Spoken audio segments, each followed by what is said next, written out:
नमस्कार सर्वांना. मी ईश्वरी अमोलकुमार सावंत इयत्ता 6वी रायगडमध्ये शिकत आहे. आज मी तुम्हाला स्वर्गीय चंदूकाका जगताप यांच्याबद्दल थोडक्यात माहिती सांगणार आहे. तर ते तुम्ही शांत चित्तीने ऐकावी ही माझी नम्र विनंती. स्वर्गीय चंदूकाका जगताप हे पुरंदरचे भाग्यविधाते होते. त्यांचा जन्म 11 जून 1948 रोजी झाला. जवळजवळ 33 वर्ष त्यांनी पुरंदरवर राज्य केले. ते समाजाचे नेतृत्व करणारे नायक होते. लोककल्याणाची स्वप्ने त्यांच्या ध्येयात होती.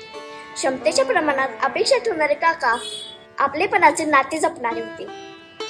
पांढरा खादी शर्ट, पांढरी पॅन्ट, पायात बूट, मागे वळलेला केसांचा भांग, प्रसन्न मुद्रा मला आजही आठवते.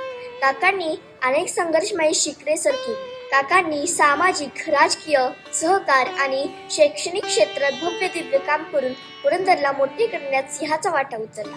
काकांनी अनेक संघर्षमय शिखरे सर केली.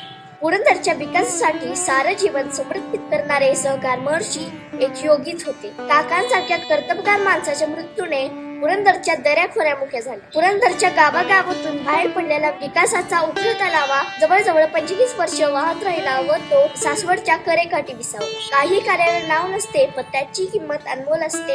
असे सहकार महर्षी पुन्हा होणे नाही. धन्यवाद.